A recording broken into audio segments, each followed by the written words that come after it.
Let's talk. Marshawn Lynch. I'm gonna warn you right now. A lot of y'all may not like my opinion, but let's get into it. So, let's just show you his video.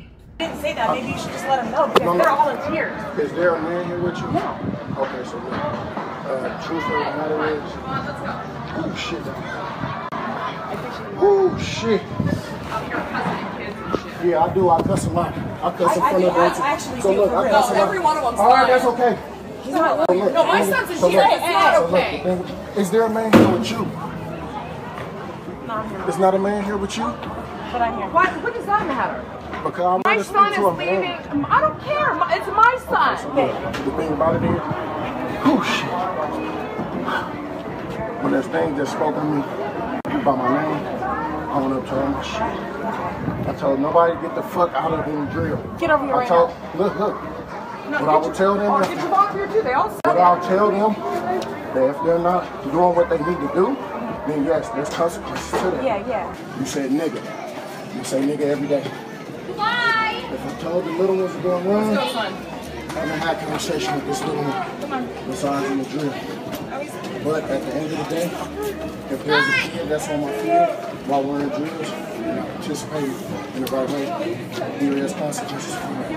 If it takes the measurement, if I tell them to go and run laps, come over here and record me so they can actually see my face. They can see you fine here. I know, come on. So if it takes that amount of time for when I tell a kid to do something and they're not doing what they're supposed to do, then there is consequences, like push-ups, like running laps, like sit-ups, like telling them to get out of my drill if they're not participating and doing right. Get the fuck out of my drill. Get the fuck out of my drill, or whatever it takes to get my drill. Because there's one kid, but there's also 50 others. 100 more kids out there. But at the same time, it's no disrespect or anything, but there's a million kids. But I didn't want you to get away to go and throw dirt on my name. No. But I understand that I'm not going to be able to please everybody, which I'm fine with that. I appreciate you coming up here and talking to me. Oh, shit. My son But is one of those hard workers. Look. He's not one of those. So you can get it too. So I still came up here to do this, but I still got 200 more kids out there. But I appreciate it though, sweetheart.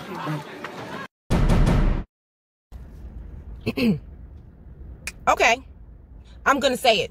I'm gonna be the one to say it. Some of y'all mamas out here with y'all entitled sons, and clearly she seemed entitled, so I would think that apples don't fall far from trees. Okay? Now, you want to say that was sexist, that he was asking for a man. Let me tell you why he was asking for a man. He was asking for a man because he knows that he is big and black. And he already has, y'all already demonize him in the press.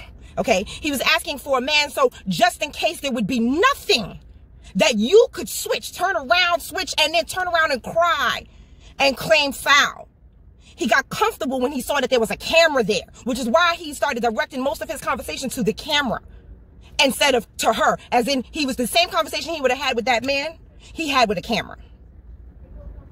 I salute Marshawn Lynch on so many levels. All I ever hear are things that I'm very proud of from him. He represents his town to the fullest. And by represent, I mean he gives back, and look what he's doing. My next point. Y'all women are coddling and babying these boys. This is football. Okay? I don't play football. You know why I don't play football? Because I'm a girl. And I'm soft. And I don't play football. But that's football. That's not home ec. He said, do what you're supposed to do to get the fuck off the field. If your son doesn't do what he's supposed to do, he needs to get the fuck off the field. Now, if you want to talk soft to him and baby him, maybe you need to put him in ballet instead. And not even ballet. Ballet's too tough for your son. Maybe you need to put him in something where they would call, I don't know what that would be, a kindergarten class, maybe. Arts and crafts, macaroni paintings. If you need something that's going to be a little bit more soft with your son. This is football. They out there getting hit with how many pounds of pressure? And you're going to talk about him telling your son that either he do what he got to do or get the fuck off the field? That's a man's sport, honey. It ain't for the weak. It ain't for the thin-skinned. Time after time, single mothers making excuses for the shitty behavior of their sons. Everybody sees it. Everybody's telling you. Sometimes there are men around that are trying to help, but the mom is like, no, don't you put your hands on my son. Don't you talk to my son that way. That's my son. Nobody gonna talk to my son any kind of way. And now, so you know what a real man does? He gonna fall back. He gonna be like, you know what? You don't want my help? Especially if, like, I'm just talking about men that's not their son. Like, you know, like a uncle or a brother or a neighbor. You know, somebody that could be that male father figure in their life. Don't you do that to my son. A man like that is just going to fall back. He's just going to leave it alone. He's going to let you spoil and turn your son into an entitled, self-absorbed adult by legal standards that does not have the capacity ever to accept responsibility for his own wrongdoing and his own actions. Ever. You know why? Because all through growing up, his mother never held him accountable. Ladies, let me just say, you're doing your son a disservice. You know, you think you're protecting him, but you're not. See, what Marshawn Lynch was attempting to do is to give all of his boys manhood lessons. Men have to learn how to, one, rise to the occasion. They have to learn to manage their emotions, and they have to learn to push through. And those were 3 lessons that I believe he was trying to teach your son in that moment. But you know the lesson that your son learned?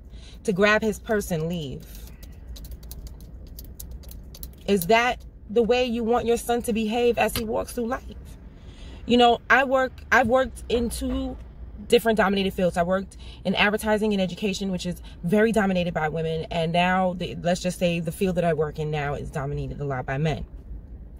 And the one thing that I can say is the difference is when there are disagreements between men, it doesn't matter how they work it out. After they work it out, they worked it out. And with women, the difference is like, we pretend like we work it out, and we did not work it out. Okay? And so, you know, you're teaching your son how to handle things the way you would handle things. Look at all that Marshawn has accomplished. Look at the type of man he is. Look how upstanding. Look how he helps his community. Look how he helps his people. Wouldn't you want your son to turn out more like Marshawn than like you? And I don't mean like you're a terrible person. I just mean you deal with things in a feminine way. You deal with things by grabbing your purse and leaving. I do too. Okay? I'm known for the grabbing my purse and leaving. All right, honey? But I don't think that's a trait that I want to pass on to my son. Just think about that.